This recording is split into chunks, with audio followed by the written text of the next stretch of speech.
Welcome to CMMS Radio, a podcast and general resource for all things CMMS, computerized maintenance management software, from selection to implementation to help you make better choices and have a successful CMMS journey.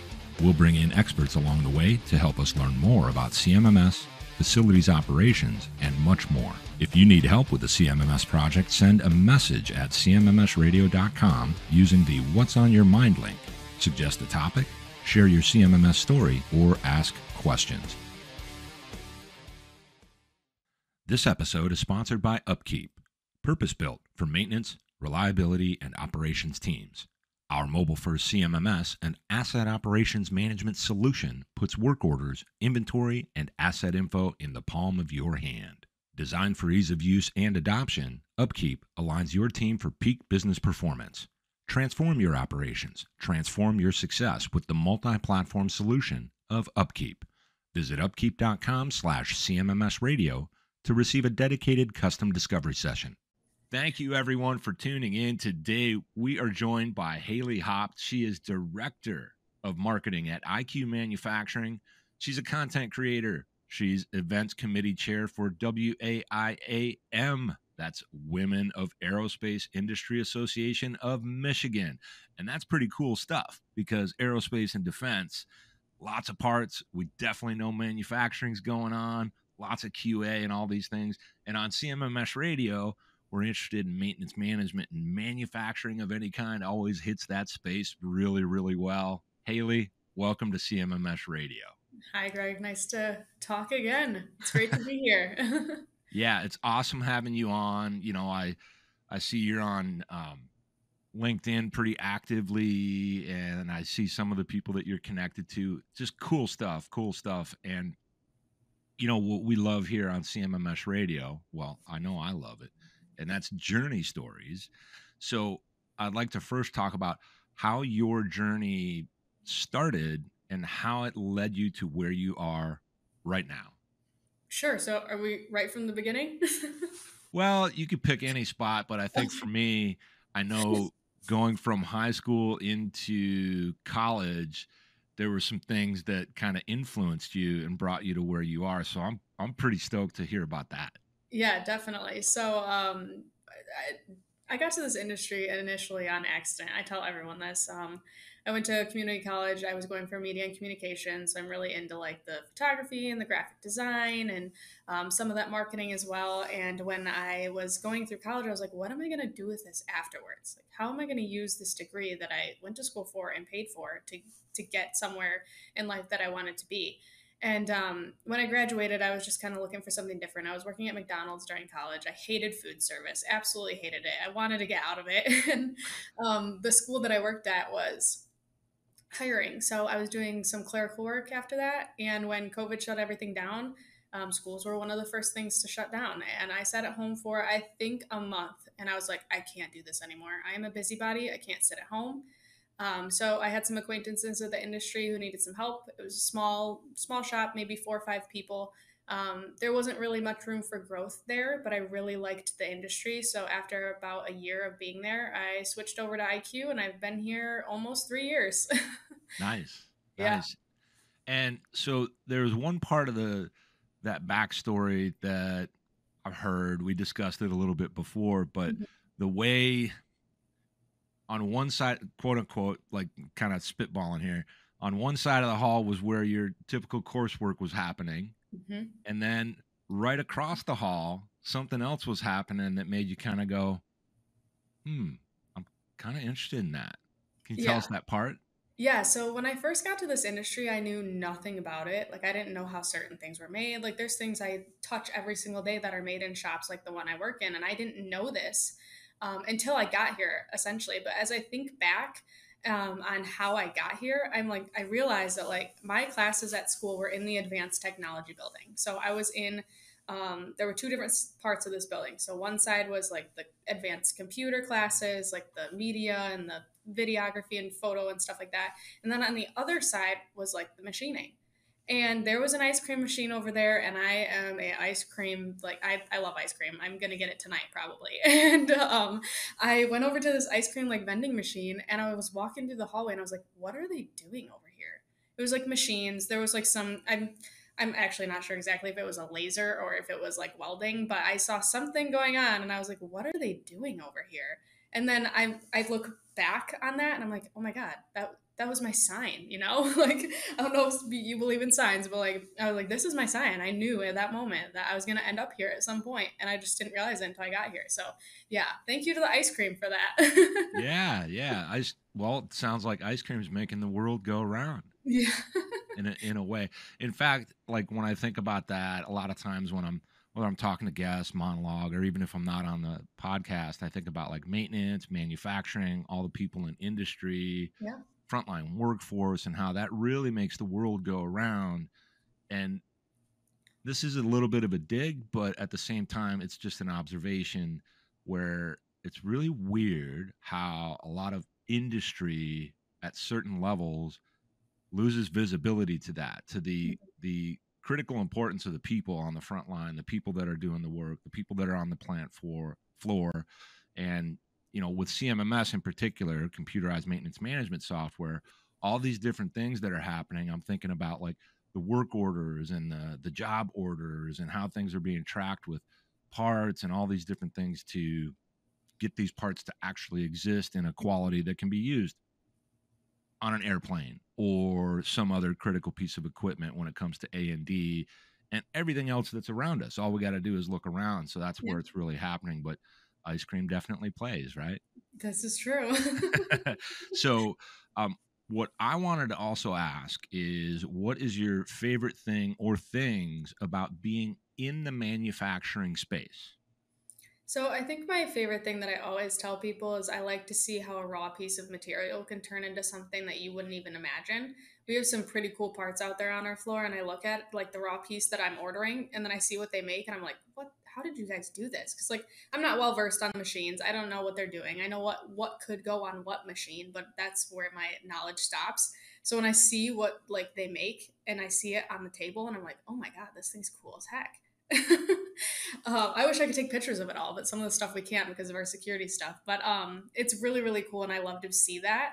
My second favorite part about this industry is it's always changing. I always say this, but there's always room for growth. And if you work for a team that's willing to invest in that or help you grow, which I am thankful to be a part of, but I think it's really cool to see that you can grow. You can be this one day and the next the other, and you don't have to stay in one spot. If that makes sense. Yeah, that so that makes me think about like this concept everybody's talking about of culture within the organization, within the facility, when you're on the plant floor and all these types of things. So it sounds like where you're at, specifically with IQ manufacturing, that it's the right culture. You're getting not just, the support you need, but there's all this room to grow, but it's kind of being cultivated Mhm. and encouraged, right? And Yeah. I think one of the things that we see like in the CMMS world is there's just this common struggle between, like I was talking about before, where different departments don't see the value in the others. So Mhm. just wanted to point that out. You're describing that. I'm like, man, that sounds like a great place to be. And I know you go to a lot of trade conferences and industry events, right? I do.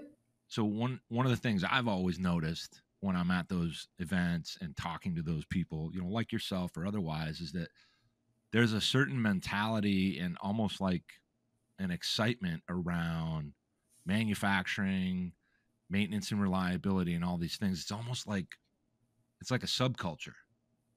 It, You, it really is, and it's so exciting to be a part of because like I'm in the I'm here at IQ all the time, right? So it's a little bit different. Then you get to go out and meet other people who have different roles and work at different companies, but we're all trying to push the same thing, like manufacturing in the U.S. Woo!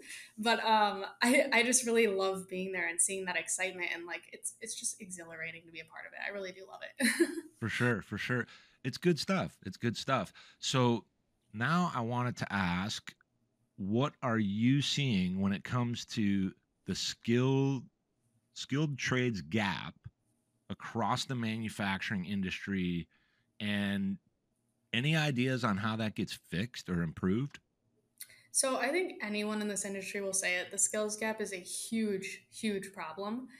We've got a lot of people who have been here for years, like seasoned veterans in the industry, and they're nearing retirement, and it's gonna be an issue because we have that gap where no one's in the middle, and who's gonna take over? Who's gonna do these jobs? So I will preach day in and day out: send your kids to a trade school if they're not interested in college. Like, it's not a bad thing to go into trades. But I think one of the things we could do to help that is pushing it at a young age. When I was in high school, that was not introduced to me at all. And then another thing is, like, the people that are here, encourage those young people. I can't tell you how many people on LinkedIn will complain about how, like, their apprentices aren't learning quick enough. And it's like, we don't have the same training that we did like 30, 40 years ago. We need to give them that time and give them our attention and be patient with them. And I've noticed a lot of people aren't doing that. They're quick to give up on it. So I think that's an area we need to be a little bit better in.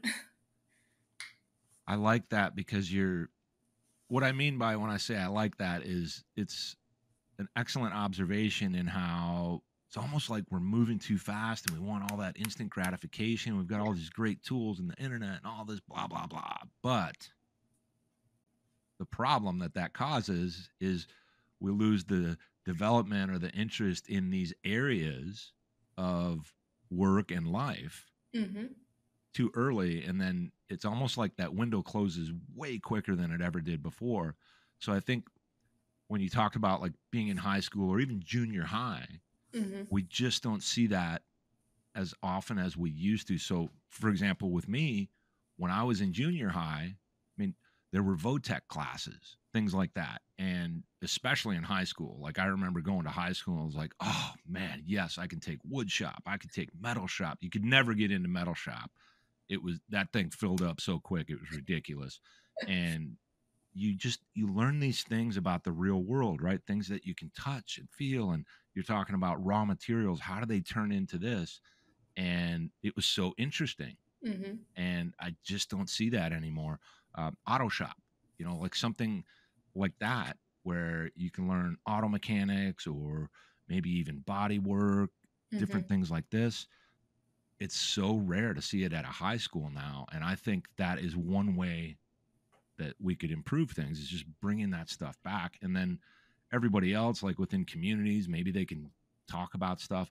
I think we all just have to keep not only thinking about it, not only talking about it, but put some of these things, like you said, into action. So now I kind of want to switch it up. So the thing I've been most excited to talk to you about today is, within the last week, you went to what I think is an incredibly special event that, God, I wish I could have been there. So what did you do last Friday and this most recent Sunday? I went to the Metallica concert. Yeah. First time. Nice. So you were at the concert, and this was in Detroit, right? Yes. Yep. At Ford Field. So, and that's awesome too, because there's all this stuff going on with like there's this big push and resurgence of what's going on with Ford, and they're like, you're seeing commercials on TV and all that. And I love that. I love that. But Metallica, I mean, you can't, one of my things that I like to do towards the end of episodes is talk about what is your favorite music. And we talked about some of that stuff previously. So I'm skipping that fun question. And I just want to hear about the concert, because I'm thinking about it. Metallica's awesome. I don't care what anybody says. Just Metallica's awesome. The way they still perform. What was your favorite part of the concert on Friday? And then what was your favorite part of the concert on Sunday? Oof. That is such a hard question, because honestly, it was so amazing. Like, I've been to many concerts, and I think this one just topped it all. Like, Yeah. I was so close. I was right.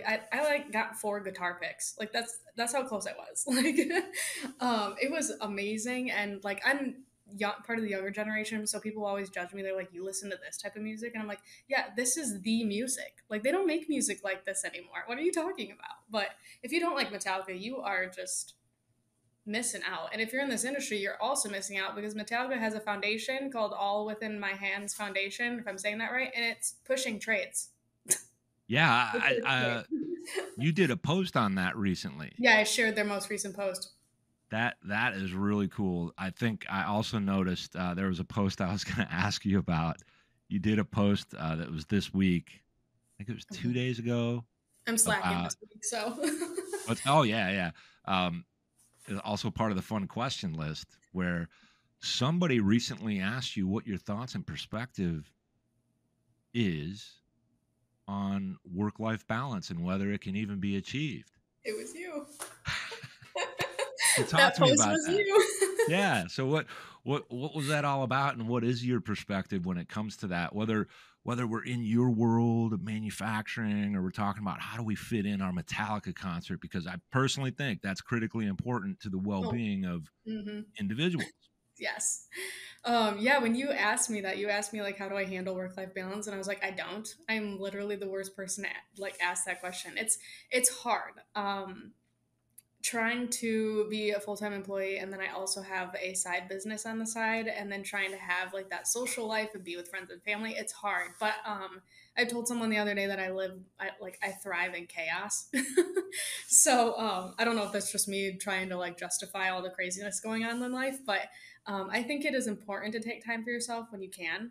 We've got business owners all over the place who don't even have a second to take for themselves because they're running companies. And I think being kind of at the forefront of IQ, I wouldn't say forefront, but I'm a little bit higher up, and I work with our CEO and COO a lot. I realize that they don't get to just turn it off like we do. And I think that work-life balance is important, but it's also important to know that they have a lot going on as well. And I feel that. I feel that a lot. So that's why that post was there. I was just like, it was a crazy weekend. I had the Metallica concert, then my cousin's wedding, then the Metallica concert again. Then I'm back at work, and it's just there's no time off in between. And sometimes that's okay, and other times I'm like, I need a break. Yeah, that what I hear there, and this is, just me thinking out loud. I don't know if I'm right or if I'm wrong, but like you have a lot of self-awareness about the fact that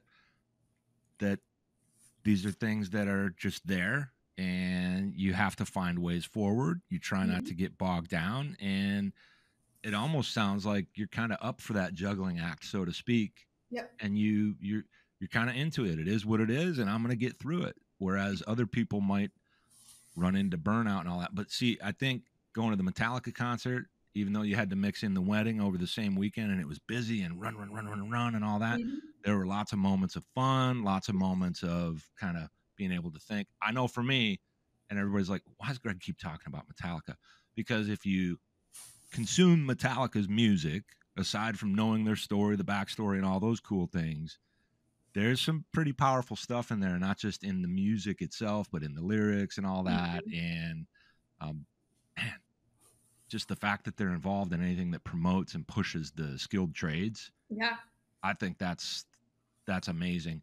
And a lot of people might say, well, what does this all have to do with CMMS? Well, if you're at a Metallica concert, and whether there's other bands or anything like that, there was probably a CMMS platform being used to set up the work order for the stage build out. Mhm. Or maybe in the previous 2 days, they did some specific type of preventive maintenance on the equipment they used to produce this great show, right? Tuning guitars, all this and that. So that's kind of cool.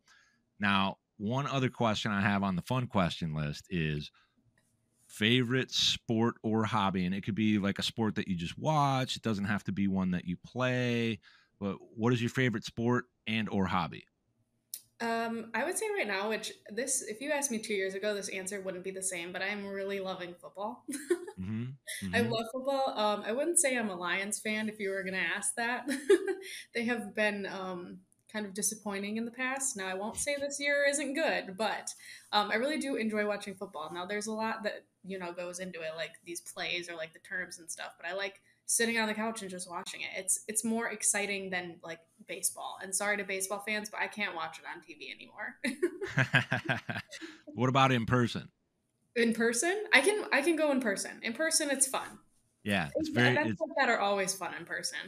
it's very different depending on how into it you are. Yes. And like in baseball, there's a process. In football, there's a process, but Mhm. football is loaded with action. Oh, all the So time. yeah, it's good stuff. And Yes. I like football too. I don't know if it's my favorite sport, but it is this time of year. Yep. There you go. Ooh. Yeah, heading into I don't know when this episode will drop, but this one's ahead of our Thanksgiving holiday for 2023. So, hope everybody gets to watch their football and root for their teams. I hope you win, as long as you're not playing my team. Yeah. And so with that, a quick episode for people to get to know who you are, what it's like working at IQ Manufacturing. You've talked about, the things that you like about the industry. I think it's a very interesting journey story. And I think the things you're doing when I see you posting out there on LinkedIn are great. Is that the best way if somebody wanted to connect with you to learn more about what's happening at IQ Manufacturing, or maybe they need to reach out and actually start working with you? Would they just find you on LinkedIn, or is there an alternate method you'd prefer they use to reach out? Yeah, you can find me on LinkedIn. Our company page will bring you to a list of the employees that are also on LinkedIn if I'm not the person you want to talk to.